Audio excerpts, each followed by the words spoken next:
Mr. Muad was a resident of St. Cloud, Minnesota, was 29 years old and newly married.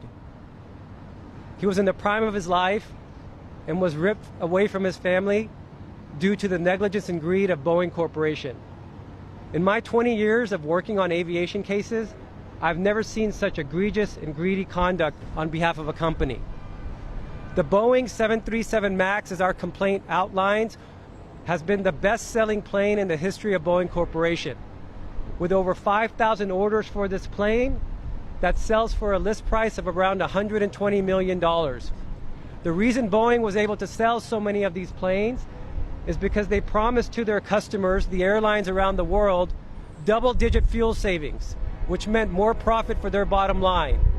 And the way they delivered this double-digit fuel savings was by attaching bigger engines to the wings of the Boeing 737. But by attaching these bigger engines, which needed to be mounted differently on the wings, it changed the flight characteristics of the plane. After Boeing started selling this plane and delivering it around the world, pilots reported issues with its flight characteristics and with its MCAS system, which stands for Maneuvering Augmentation Correction System. Boeing, in order to protect its golden goose, the Boeing 737 MAX, ignored these problems and stuck its head in the sand. Then in October of last year, when Lion Air Flight 610 crashed moments after taking off from Jakarta International Airport, instead of Boeing coming forward and admitting that they knew there were some problems with the software and the angle of attack sensor, Boeing again stuck its head in the sand and pretended like nothing was wrong and insisted to Lion Air and the world that the Boeing 737 was a safe plane to fly. And then months later, when Ethiopian Flight 302 crashed, a brand new plane that had been delivered to Ethiopian Airlines only 4 months earlier, when the world was rushing to ground the 737 MAX, did Boeing step up and admit that they knew of problems related to the flight safety of this plane, to the flight characteristics of this plane, to the software of this plane? No. What did Boeing do?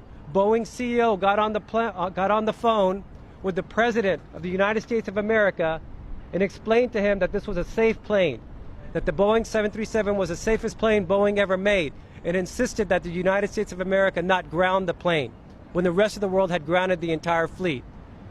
However, in the following days, when more information came to light, the FAA was left with no alternative but to ground the plane. As more evidence has come to light, Boeing has been forced to admit through its CEO, as recently as last week, that they know that the MCAS software contributed not only to the Ethiopian crash, but also to the Lion Air crash. And the Boeing CEO has apologized. He said, "I'm sorry." But you know what? "I'm sorry" is not going to bring back 346 people who were killed as a result of Boeing's greed. It's not going to bring back the fact that Boeing put profits over safety in order to protect their golden goose, the 737 MAX. Our clients have retained us to accomplish two goals. First is to get them answers as to what exactly happened and how to prevent this from happening in the future.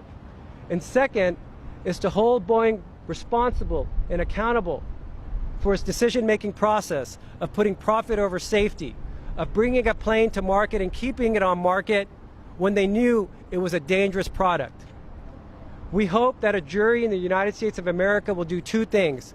One, compensate our client's family for their tremendous loss. And secondly, hold Boeing accountable and send a message to Boeing and all other companies of similar size that regardless of how big you are and regardless of your reach inside the United States government, when you put profit over safety, you will be held accountable and brought to task in the United States of America.